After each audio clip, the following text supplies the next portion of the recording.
ప్రధాని నరేంద్ర మోదీ అమెరికా పర్యటనలో భాగంగా వాషింగ్టన్ డీసీ చేరుకున్నారు. అక్కడ అధ్యక్షుడు ట్రంప్ డోజ్ అధిపతి ఎలన్ మస్క్ తో భేటీ కానున్నారు. ట్రంప్తో మోదీ ఏ అంశాలపై చర్చించబోతున్నారు? అక్రమంగా తమ దేశంలో ఉంటున్నారంటూ 104 మంది భారతీయులను మన దేశానికి పంపించి వేశారు. సంకెళ్లు వేసి మరీ భారతీయులను యుద్ధ విమానంలో తరలించారని ప్రతిపక్షాలు ఇప్పటికే దుమ్మెత్తిపోస్తున్నాయి. అయితే ఈ విషయాన్ని ప్రధాని మోదీ ఖండించలేదని ఆగ్రహం వ్యక్తం చేస్తూ ఉన్నాయి. ఇదే అంశానికి సంబంధించిన విశ్లేషణ మస్తాన్ రావు గారు అందిస్తారు. మస్తాన్ రావు గారు, అంటే వాషింగ్టన్ డీసీకి చేరుకున్నారు మన ప్రధాని మోదీ, అంటే ఎటువంటి అంశాలు చర్చిస్తున్నారు ఇప్పుడు మనకి? ఎందుకంటే మన ఇండియా మొత్తం చర్చించుకుంటున్న అంశం ఏంటి అంటే అక్రమ వలసదారుల విషయంలో ప్రధాని మోదీ ఖండించకుండా ఎందుకు ట్రంప్తో అంటకాగుతున్నారు అన్నది ఇప్పుడు ప్రతిపక్షాలు గట్టిగా విమర్శిస్తున్నాయి. ఖచ్చితంగా అండి. దీని మీద ఏంటంటే భారతీయుల మనోభావం తీవ్రంగా దెబ్బతిన్నాయని చెప్పచ్చు. ఎందుకంటే భారతదేశానికి అమెరికాకి మంచి సంబంధాలు ఉన్నాయి, నాకు ట్రంప్తో సన్నిహిత సంబంధాలు ఉన్నాయని నరేంద్ర మోడీ గారు ప్రకటిస్తూ ఉంటారు. ఈ రోజు ట్వీట్ చేస్తున్నారని కూడా మనం చూడొచ్చు. ట్రంప్ గారి కలవబోయే ముందు నరేంద్ర మోడీ గారు ట్వీట్ చేశారు.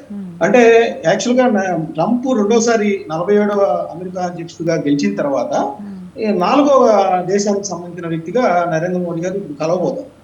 ఆయన ప్రధానంగా ఇప్పుడు మనకి పిఎంఓ నుంచి కానీ లేదా నరేంద్ర మోడీ గారి అధికారుల నుంచి కానీ వస్తున్న సమాచారం ఏంటంటే ఏదైతే మనకి సమస్యలు ఉన్నాయో ద్వైపాక్షికంగా వాణిజ్యానికి సంబంధించి ఇండియాను అమెరికాకి సంబంధించిన ఇంధన రంగం కావచ్చు, సాంకేతిక రంగం కావచ్చు, ఈ ఇతర వాణిజ్య వాటికి సంబంధించిన ఒప్పందాల మీద, ఎందుకంటే ట్రంప్ ఇటీవల తీసుకున్న నిర్ణయాల్లో ఏదైతే ఎగుమతుల మీద ఎక్కువ సుంకాలు పెంచిన పరిస్థితి కూడా ఉంది.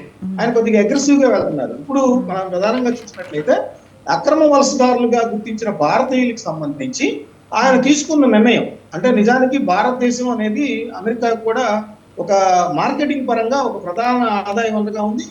భారతదేశంతో ఖచ్చితమైన స్నేహ సంబంధాలను కలిగి ఉండాల్సిన పరిస్థితి కూడా ట్రంప్కి ఉంది. అలాంటి పరిస్థితి కూడా ఉన్నప్పటికీ భారతీయుల్ని ఆ విధంగా ఇతర దేశాల వారికి మాదిరిగానే కనీస హెచ్చరికలు లేకుండా ఒక విమానంలో 104 మందిని దాదాపు 7,000 మంది ఇంకా పంపించాల్సి ఉందంటున్నారు. 104 మందిని ఆ విధంగా మహిళలన్నీ కానీ లేదంటే భారతీయులు కానీ ఎవరైతే వ్యాపారం చేసుకోవడానికి వెళ్ళారో వాళ్ళందరూ కూడా అక్కడ ఆస్తుల్ని వదిలేపించి కట్టుబట్టలతో ఆ విమానంలో ఎక్కించి పంపించడానికి కూడా అటు ప్రతిపక్షాలే కాదు అసలు ప్రతి భారతీయుడు కూడా ఆ విధంగా మరి మనకింత పెద్ద శక్తి సామర్థ్యాలు ఉన్నాయి, 130 కోట్ల మంది ఉన్నారు, భారతదేశం అమెరికాకి ఎన్నో విధాలుగా సహకరిస్తుంది, మోడీ గారితో స్నేహ సంబంధాలు ఉన్నాయప్పుడు ఆ స్నేహ సంబంధాలని భారతీయులకు సంబంధించి ఆ విధంగా అవమానాలు కాకుండా కాపాడవచ్చు కదా అనేది వాదన భారతీయుల నుంచి ఉంది. కాంగ్రెస్ పార్టీ కానీ ఇతర పార్టీలు, కమ్యూనిస్ట్ పార్టీలు కానీ ఇతర ప్రాంతీయ పార్టీల వాళ్ళు కానీ విమర్శిస్తున్న పరిస్థితి. విమర్శిస్తున్నా కాదు, నరేంద్ర మోడీ గారు దాని మీద దృష్టి సారించుకుంటే ఏం కనపడతలేదు. ప్రస్తుతం అయితే వీసాలకు సంబంధించి మనకు ఒక ప్రాబ్లం ఉంది. అదేవిధంగా వర్క్ వీసాలకు సంబంధించి ఇంకా ఇప్పుడు ప్రపంచంలో ఆయన తీసుకుంటున్న నిర్ణయాలు అనేక విధాలుగా వ్యతిరేకతను పెంచుతున్నాయి. ట్రంప్కి సంబంధించి ఏంటంటే రష్యా మీద చేసిన వ్యాఖ్యలు కావచ్చు, లేదంటే పాలస్తీనా ఇజ్రాయెల్కి సంబంధించిన అక్కడ జరుగుతున్న యుద్ధానికి సంబంధించి కావచ్చు, అదేవిధంగా అటు మెక్సికో నుంచి అక్రమ వలసదారులు వెళ్తుంటే వాళ్ళ ట్రీట్మెంట్ విషయంలో అటు కెనడా కానీ పనామా కానీ వెల్లడి చేసిన అంశాలు నరేంద్ర మోడీ గారు వెళ్తున్న నేపథ్యంలో ఇవన్నీ కూడా చర్చకు వస్తాయి. ఇవన్నీ కూడా మరి నరేంద్ర మోడీ గారు భారతీయుల ఆకాంక్షకు అనుగుణంగా ట్రంప్ని ఏ విధంగా భారతీయులు వచ్చే రాబోయే కాలంలో ఇంకా మిగతా వాళ్ళని పంపించాల్సిన పరిస్థితి ఉంది. కాబట్టి వాళ్ళ విషయంలో ఎట్లాంటి విధంగా ఆయన నిర్ణయాలు ఆయన మాట్లాడతారు, ఆయన నిర్ణయాలు వెలువరిస్తారు, ఏ విధంగా డిమాండ్ చేయబోతారు అనేది కూడా ఉంది. మరి నరేంద్ర మోడీ గారు ఎందుకంటే ఇప్పుడు నాకు తెలిసిన దీని ప్రకారం ఇరు దేశాల మధ్య వాణిజ్యము, సుంకాల రాయితీ, అక్రమ వలసదారులు, అదేవిధంగా ఏ